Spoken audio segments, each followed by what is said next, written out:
Praise the lord.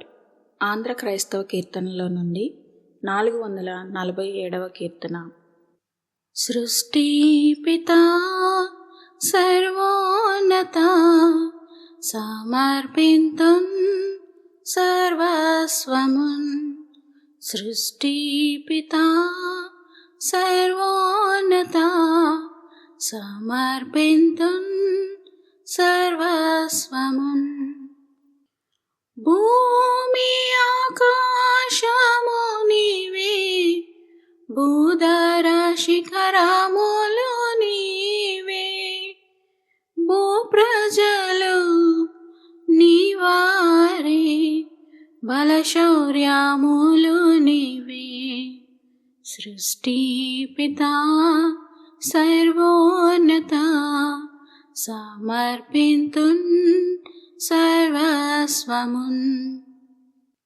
పరిశుద్ధ గ్రంథపు పలుకులు, పరలోక తేనె చినుకులు. ప్రభు యేసుని మాటలు, మా వెలుగు బాటలు. సృష్టిపితా సర్వోన్నత, సమర్పింతున్ సర్వస్వమున్.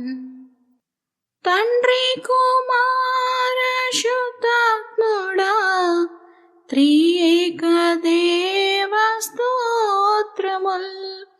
దాతావివే, నేతావివే, దేవాది దేవుండవే. సృష్టిపితా సర్వోన్నత, సమర్పింతున్ సర్వస్వమున్.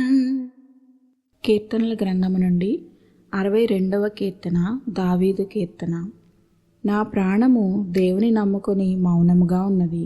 ఆయన వలన నాకు రక్షణ కలుగును. ఆయనే నా ఆశ్రయదుర్గము, ఆయనే నా రక్షణకర్త. ఎత్తైన నా కోట ఆయనే, నేను అంతగా కదిలింపబడను. ఎన్నాళ్ళు మీరు ఒకని పైబడుదురు? ఒరుగుచున్న గోడను పడబోవు కంచెను ఒకడు పడద్రోయినట్లు మీరందరూ ఎన్నాళ్ళు ఒకని పడద్రోయ చూచుదురు? అతని ఔన్నత్యము నుండి అతని పడద్రోయుటకే వారు ఆలోచించుదురు. అబద్ధమాడుట వారికి సంతోషము. వారు తమ నోటితో శుభవచనములు పలుకుచు అంతరంగములో దూషించుదురు. నా ప్రాణమా, దేవుని నమ్ముకొని మౌనముగా నుండుము. ఆయన వలననే నాకు నిరీక్షణ కలుగుచున్నది. ఆయనే నా ఆశ్రయదుర్గము, నా రక్షణాధారము. నా ఎత్తైన కోట ఆయనే, నేను కదిలింపబడను. నా రక్షణకు, నా మహిమకు దేవుడే ఆధారము. నా బలమైన ఆశ్రయదుర్గము, నా ఆశ్రయము దేవుని యందే ఉన్నది. జనులారా, ఎల్లప్పుడూ ఆయన యందు నమ్మిక ఉంచుడి. ఆయన సన్నిధిని మీ హృదయములు కుమ్మరించుడి. దేవుడు మనకు ఆశ్రయము. అల్పులైన వారు వట్టి ఊపిరి అయి ఉన్నారు. గనులైన వారు మాయాస్వరూపులు. త్రాసులో వారందరూ తేలిపోదురు. వట్టి ఊపిరి కన్నా అలకనగా ఉన్నారు. బలాత్కారమందు నమ్మిక ఉంచుకుడి. దోచుకొనుట చేత గర్వపడకుడి. ధనము హెచ్చినను దానిని లక్ష్య పెట్టకుడి. బలము తనదని ఒక మారు దేవుడు సెలవిచ్చెను, 2 మారులు ఆ మాట నాకు వినబడెను. ప్రభువా, మనుష్యులకందరికీ వారి వారి క్రియల చొప్పున నీవే ప్రతిఫలమిచ్చుచున్నావు కాగా కృపచూపుటయు నీది. ఆమెన్.